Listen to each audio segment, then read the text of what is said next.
Welcome to Hari DNS. இன்றைக்கி ஒரு கட்டு முருங்கைக்கீரையை வச்சு ஒரு 3 ரெசிபி பார்க்கலாங்க. சூப்பராக பல ரெசிபி பார்க்கலாம். ஃபர்ஸ்ட் வந்து முருங்கைக்கீரை கடையல். அடுத்து பார்க்க போகிறது பார்த்திங்கன்னா, அந்த கீரையை எடுத்துகிட்டு வேஸ்ட்டாக தூக்கி போடுற தண்டை வச்சு சூப்பராக வந்து ஒரு சூப்பு செஞ்சு காமிக்க போகிறேங்க. முருங்கை தண்டு சூப்பு தான் அல்டிமேட்டாக இருக்கும். நம்மளை எப்பயும் இளமையாக வைக்கக்கூடிய கொலாஜன் நிறைந்த அந்த முருங்கைத்தண்டு சூப்பு தாங்க. அடுத்து நான் செய்ய போகிற ரெசிபி வந்து முருங்கைக்கீரை பொரியல்.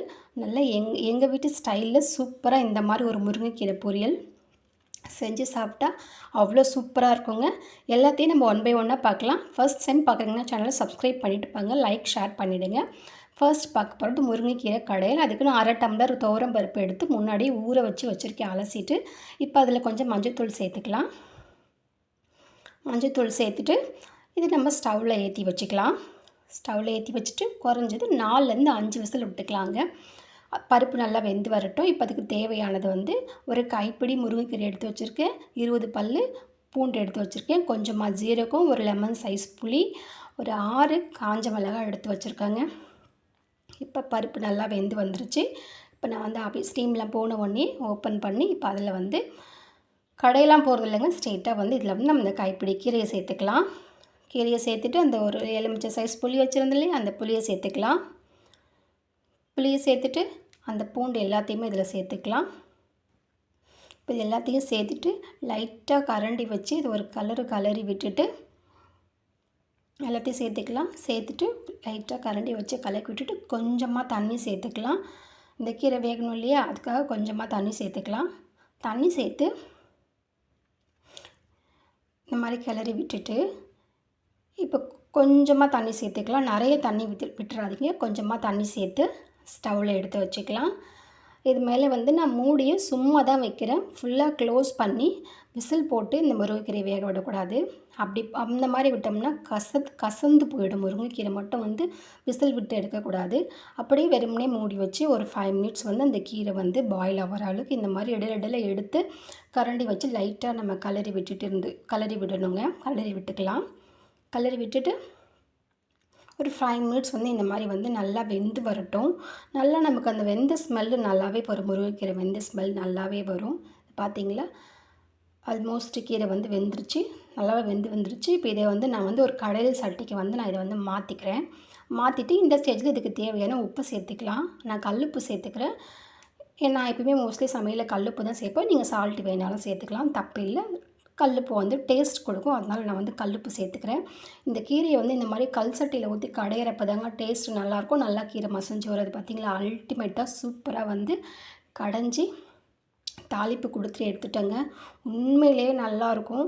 இந்த ஸ்டைலில் நீங்கள் பார்த்து செஞ்சு சாப்பிட்டிங்கன்னா இப்போ நல்ல ஒரு சூடான சாதத்தில் இதில் 2 கரண்டி கீரையை விட்டு சாப்பிட்றப்ப நான்வெஜ்ஜே தோற்று போகிற அளவுக்கு டேஸ்ட் இருக்குங்க. உண்மையிலே அவ்வளோ சூப்பராக இருக்கும். நிஜமாக இதே மாதிரி ட்ரை பண்ணி பாருங்கள். இந்த மெத்தடில் வந்து உண்மையிலேயே சூப்பராக இருக்கும். வாரத்துக்கு ஒரு டைம் முருங்கீரை எடுத்துக்கோங்க. முருங்கைக்கீரை அவ்வளோ நல்லதுக்கு, உடம்புக்கு இரும்பு சத்து அதிகம் உள்ளது, ரத்தம் ஊறக்கூடிய ஒரு பொருள். கண்டிப்பாக வாரத்துக்கு ஒரு டைம் எடுத்துக்கோங்க. அடுத்து நம்ம பார்க்க போகிற ரெசிபி முருங்கைத்தண்டு சூப்பு தாங்க. இப்போ நம்ம ஒரு கட்டு கீரை வாங்கிட்டு வரோம்னா அந்த கீரையை எடுத்துகிட்டு பெரும்பாலானவங்க அந்த முருங்கைத்தண்டு எடுத்து தூக்கி அப்படியே வீசிடுவாங்க. இதில் வந்து அவ்வளோ நன்மைகள் நிறைந்த கொலாஜின்ற ஒரு பொருள் இருக்குங்க. நம்மளை வந்து இளமையாக வைக்கிறது அந்த கொலாஜின் தான். நம்மளை வயசானவங்கள மாதிரி காமிக்கிறதும் இந்த கொலாஜின் குறைபாடு தான். ஸ்கின்னு சுருங்க தான் நமக்கு ஏஜ் ஆகிடுச்சுன்னு நம்ம ஃபீல் பண்ணுறோம். ஆனால் அந்த கொலாஜின் நிறைய சேர்றப்ப நம்ம வந்து இன்னும் நம்ம இளமையை வந்து கூட்டிகிட்டே போகும். நம்ம வயசான மாதிரி காமிக்காது. அது எவ்வளவோ காசு கொடுத்து வாங்குறாங்க. அப்படி ஒரு அற்புதமான விஷயம் வந்து இந்த முருங்கைத்தண்டில் வந்து இருக்குது. அதை வந்து நம்ம ஒரு சூப் மாதிரி செஞ்சு குடிக்கிறப்ப அவ்வளோ நல்லதுங்க. இப்போ இந்த முருங்கைத்தண்டு வந்து நான் பொடியாக கட் பண்ணி எடுத்து லைட்டாக நசுக்கி எடுத்துட்டேன்.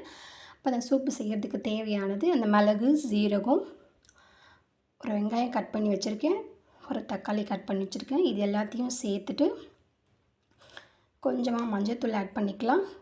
உப்பு இந்த ஸ்டேஜில் சேர்க்க போகிறது இல்லைங்க. சூப்பு வடிகட்டினதுக்கப்புறம் தான் உப்பு சேர்க்க போகிறேன். இப்போ இதுக்கு தேவையான தண்ணியை சேர்த்துக்கலாம். ஒரு 2லேருந்து 3 டம்ளர் தண்ணி விட்டுக்கலாம். தண்ணி விட்டு நல்லா ஒரு 5 to 10 மினிட்ஸ் வந்து நல்லா கொதிக்கணுங்க. நல்லா தளப்பலன்னு கொதிக்கணும். அப்படி கொதிக்கும் போது தான் அந்த தண்டில் இருக்கிற எசன்ஸ் ஃபுல்லாக வந்து அதில் நல்லாவே வந்து இறங்கி வரும்.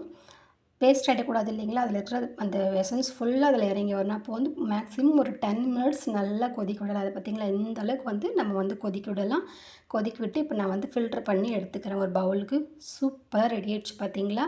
இதை நீங்கள் அவ்வளோ தண்டு சூப்பு தானே அப்படின்னு குறைவாக நினைக்காதீங்க. நிறைய சத்துக்கள் நிறைந்தது. இதை எப்போல்லாம் நீங்கள் கீரை வாங்கிட்டு வரீங்களோ இந்த மாதிரி வந்து கீரையை எடுத்து ஒரு ரெசிபி பண்ணிவிட்டு அந்த தண்டை வச்சு இந்த மாதிரி ஒரு சூப் பண்ணி கொடுங்க. ரொம்பவே நல்லது. வாரத்துக்கு ஒரு டைம் எடுத்துக்கிறது ரொம்ப உடம்புக்கு நல்லது. அல்டிமேட்டாக இருக்குங்க. சூப் நல்லாவே இருக்கும். ரெகுலராக எடுத்துக்கலாம்.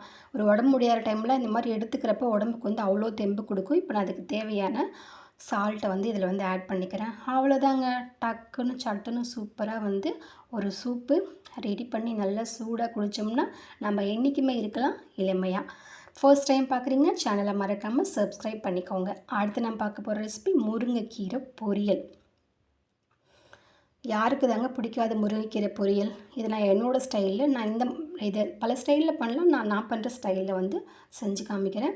ஒரு கட்டு கீரையில் 3/4 கீரையை நான் எடுத்து பொரியலுக்கு தாங்க எடுத்து வச்சுருக்கேன். இது இவ்வளோ கீரைன்னு தான் தெரியும், ஆனால் பொரியல் பண்ணுறப்போ கொஞ்சமாகிடும். இப்போ தேவையானது ஒரு வெங்காயம், ஒரு 10 பல் பூண்டு வந்து எடுத்து வச்சுக்கிட்டேங்க. இப்போ கடாயை வச்சு தண்ணி விட்டு ஒரு 1/2 டம்ளர் தண்ணி விட்டு அதில் கொஞ்சமாக முருங்கைக்கீரை மட்டும் கொஞ்சம் தாங்க உப்பு சேர்த்துக்கணும். அவ்வளோ கீரை இருக்கே, நம்ம அவ்வளோ உப்பு அப்படின்னு போட்டக்கூடாதுங்க. அது போட்ட உடனே வதங்கி போயிடும், கொஞ்சமாகிடும். அதுக்கு இவ்வளோ உப்பு சேர்த்துட்டாலே போதும். கல்லுப்பு தான் போட்டுக்கிறேன். தண்ணி நல்லா தலப்புலன்னு கொதித்த உடனே இப்போ நம்ம அதில் கீரையை ஆட் பண்ணிக்கலாம். எல்லா கீரையும் வந்து நான் எடுத்து வச்சுருந்த எல்லா கீரையும் ஆட் பண்ணி இந்த மாதிரி வந்து ஒரு கரண்டி விட்டு நல்லா வந்து இதை வணக்கி விடணுங்க. கைவிடாமல் ஒரு மீடியம் ஃப்ளேமில் ஸ்டவ்வை வச்சுட்டு நல்லா வந்து வணக்கி விட்டுக்கலாங்க. முருங்கைக்கீரை ரொம்பவே உடம்புக்கு நல்லது, கண்ணுக்கு நல்லது, ரத்தத்தை இன்க்ரீஸ் பண்ணக்கூடியது, அயன் கண்டென்ட் அதிகமாக இருக்கிற ஒரு கீரை வந்து முருங்கைக்கீரை. நிறைய ஒரு பெனிஃபிட் இல்லை, 1000 பெனிஃபிட் சொல்லிகிட்டே போகலாம். இப்போ நம்ம வந்து அந்த அளவுக்கு நான் அழகாக வணக்கி எடுத்துக்கிட்டேங்க. இப்போ அதே கடாயில் அதை மாற்றிட்டு வேறு ஒரு பவுலுக்கு கடாயில் எண்ணெய் விட்டு கடுகு, உளுத்தம்பருப்பு, கடலைப்பருப்பு, காஞ்ச மிளகாய், வெங்காயம், இந்த உரித்து வச்சுருந்து பூண்டு இது எல்லாத்தையும் சேர்த்துக்கலாம். சேர்த்துட்டு அதை நல்லா வதக்கி விட்டுக்கலாம். நல்லா வதங்கணுங்க. இல்லைனா வெங்காயம் சாப்பிட்றப்ப நறுக்குன்னு கடி போடும். நம்ம இதெல்லாம் தண்ணிலாம் சேர்க்க போகிறது இல்லைல்ல. திருப்பி நம்ம அப்படியே கீரையை போட்டு அதுக்கு தானே போகிறோம். வெங்காயம் பூண்டு நல்லா வதங்கினதுக்கு அப்புறம் தான் வந்து நம்ம கீரையை சேர்க்கணும். அது வரையும் நல்லா வந்து லோ ஃப்ளேமில் வச்சு, ஹை ஃப்ளேமில் வைக்காமல் லோ ஃப்ளேமில் வச்சு நல்லா வதக்கி விட்டுக்கலாம். இப்போ நல்லா வந்து வதங்கிடுச்சு பார்த்திங்களா. இந்த அளவுக்கு நல்லா வந்து வதக்கி விட்டுட்டு அடுத்து நம்ம வந்து வதக்கி வச்சுருந்தோம் இல்லைங்களா, அந்த கீரையை எடுத்து இந்த அளவுக்கு வந்து வதங்கினா போதுங்க. அடுத்து நம்ம வதக்கி வச்சுருந்த கீரையை எடுத்து இது கூட சேர்த்துக்கலாம். நான் ஏற்கனவே அதில் உப்பு சேர்த்துட்டேன், அதனால் இப்போ உப்புலாம் சேர்க்க வேணாம். இப்போ அந்த கீரையை எடுத்து இது கூட சேர்த்து இப்படி 4 பரட்டு அப்படி 4 பரட்டி ஒரு 2 மினிட்ஸ் வந்து நல்லா வதக்கி விடுங்க. இந்த ஸ்டேஜில் உங்களுக்கு இன்கேஸ் உப்பு இந்த ஸ்டேஜில் கூட சொல்ல முடியாது, இன்னும் கூட கொஞ்சம் வதக்கினதுக்கப்புறம் லாஸ்ட் ஸ்டேஜில் வந்து உங்களுக்கு உப்பு கம்மியாக இருக்கணும், லைட்டாக சால்ட் ஆட் பண்ணிக்கலாம். சூப்பராக ரெடி ஆகிடுச்சுங்க. அவ்வளோ கீரையை வச்சு பொரியல் பண்ணுறதுக்கு இவ்வளோ தான் கிடச்சிது. சூப்பராக அல்டிமேட்டாக ரெடி ஆகிடுச்சு. பிடிச்சிருந்தா வீடியோக்கு ஒரு லைக் கொடுங்க. தேங்க்யூ ஃபார் வாட்சிங்.